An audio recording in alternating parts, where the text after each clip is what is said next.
Mama, Cafa mau bobo, ujar Safa saat Pak Gunawan sudah pergi. Ia merengek, ingat lagi dengan boneka kesayangannya. Mama yang melihat cucunya menangis langsung menghampiri dan menanyakan apa yang Safa inginkan. Padahal rencananya sepulang dari pabrik tadi, aku dan Mama sudah berencana untuk membeli boneka baru untuk Safa. Tapi harus gagal karena ada insiden yang tak terduga. "Hei, kenapa dia menangis?" tanya Papa. "Ingat lagi, Pak." Mama mengelus rambut Safa. "Belilah, jangan dibiarkan nangis terus. Udah malam, Pak. Besok aja ya. Pagi-pagi kita beli bobo," ujarku membujuk Safa. Namun tidak bisa. Rasa rindunya sama boneka kecil itu sudah tidak bisa lagi dibendung. Safa malah semakin kencang menangis, membuat abang serta istrinya datang menghampiri kami. "Popo, Mah, Popo," rengek anakku, semakin tidak terkendali. "Popo itu apa sih?" "Boneka, Kak. Waktu itu dirampas ibu mertua, jadi Safa gak bisa bawa." Aku menjawab pertanyaan Kak Rindu dengan terus memerangi Safa yang berontak. "Astaga, boneka anak kecil saja harus ditahan. Itu nenek-nenek minta dikurbanin kali ya." Aku tidak lagi menjawab ucapan Bang Aldi, tetap fokus sama Safa yang tantrum sebagai guling-guling di karpet. Tidak ada cara lain selain pergi membeli popo yang baru. Kalau Safa mau, kalau menolak dan tetap minta yang lama, aku harus apa? Minta memohon pada ibunya Mas Haikal. Aish, menyeramkan sekali. Untuk kembali ke sana, 30 menit berlalu, tangis Safa belum juga meredah. Suaranya sudah sangat parau, dengan keringat membanjiri wajahnya. Kalau sudah begini, tidak ada cara lain selain pergi untuk mendapatkan apa yang Safa inginkan. Safa akan kuat untuk menahan tidak jajan atau tidak makan. Itu sudah biasa. Tapi untuk bisa lama jauh dari bonekanya, ya seperti sekarang ini, mengamuk tak tahu waktu. Salah aku juga sih, kemarin menjanjikan akan segera memberikan dia yang baru. Tapi kejadian di depan pabrik tadi sudah menyita waktuku untuk pergi ke toko boneka. "Dah, yuk beli yuk." Bang Aldi sudah membawa kunci mobil miliknya. Dia mengangkat tubuh Safa yang terkulai di lantai. Tidak ada perlawanan dari putriku.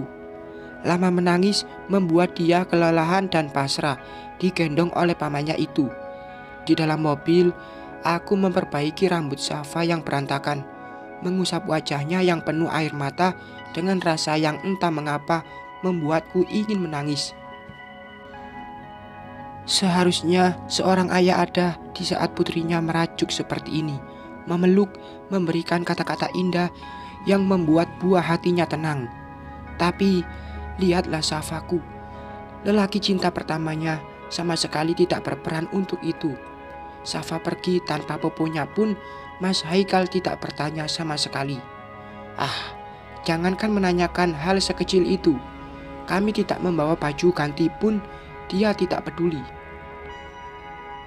"Kenapa, Al?"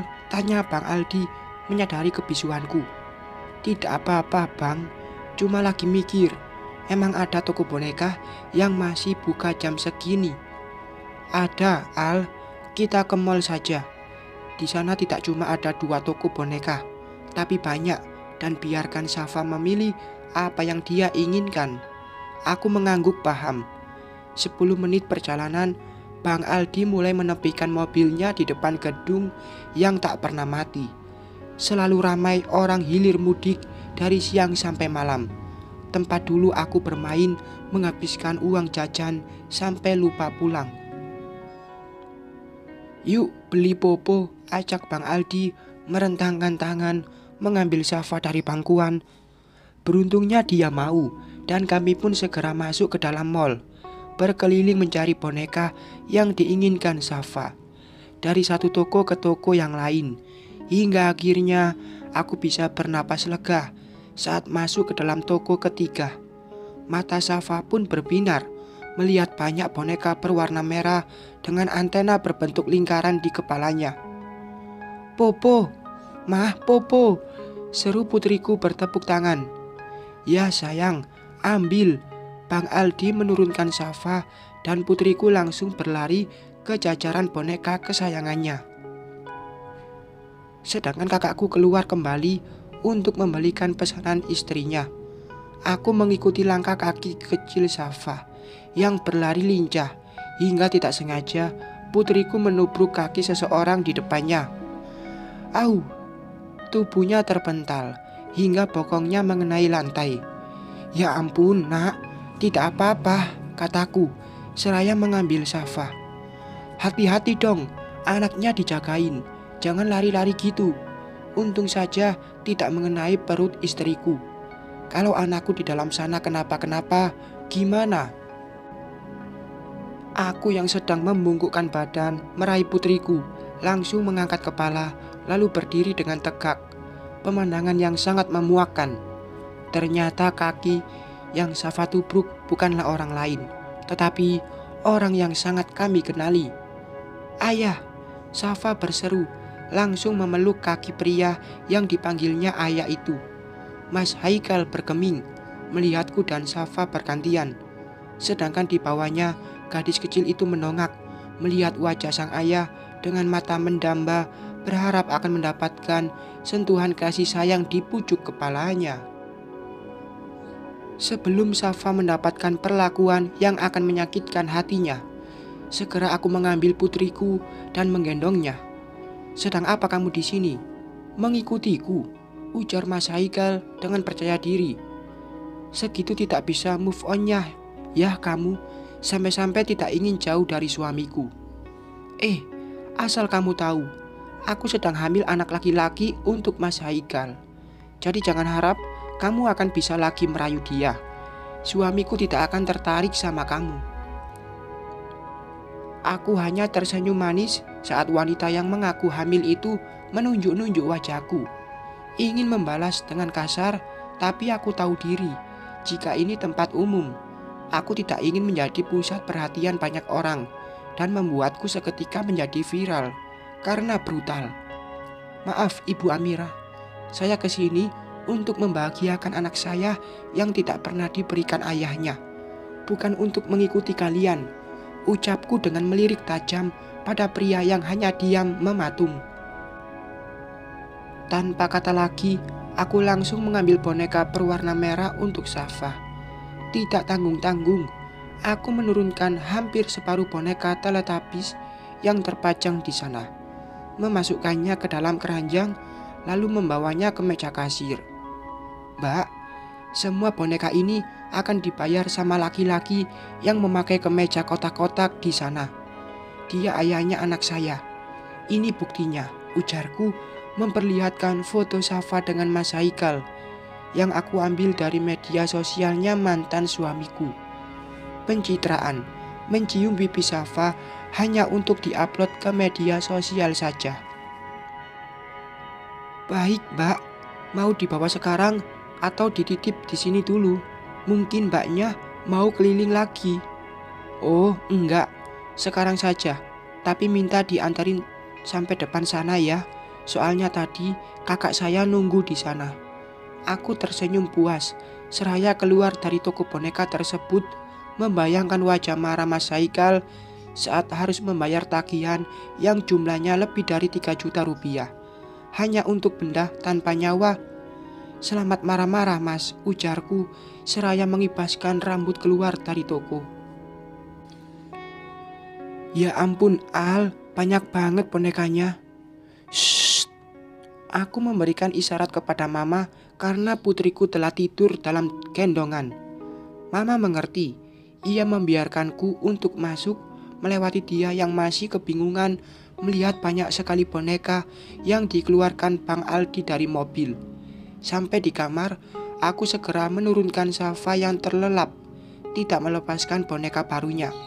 Hati merasa lega karena Safa tidak meminta boneka yang lama. Ia cukup senang dengan barang yang saat ini dipeluknya. "Popo, Aku menyunggingkan senyum saat bibir mungil itu berucap, seraya mengeratkan pelukan pada mainan barunya.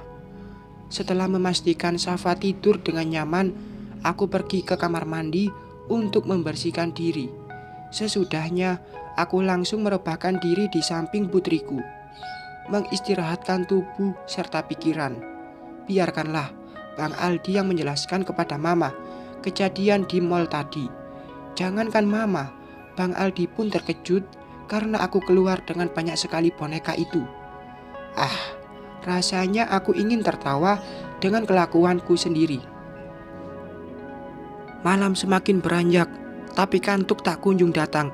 Entahlah, padahal tidak ada hal apapun yang mengganggu hati dan pikiranku. Hanya sedikit tidak nyaman saja dengan kedatangan Pak Gunawan tadi. Sepertinya aku memang harus mencari tahu putra sahabat papa itu. Aku mengambil ponsel, niat hati ingin mencari informasi tentang keluarga Pak Gunawan. Namun, aku malah lebih tertarik membuka aplikasi Facebook. Dan benar saja dugaanku, si dia mengekspresikan kekesalan hatinya dalam satu unggahan yang membuatku terkikik. Dasar tidak tahu malu, sudah menjadi mantan kok masih minta-minta padaku seenaknya. Lihat saja, akan aku tagih uang yang dia habiskan sampai ke liang kubur sekalipun. Itu adalah unggahan Mas Haikal dengan dilengkapi emotikon marah, plus foto nota pembayaran dari toko boneka tadi.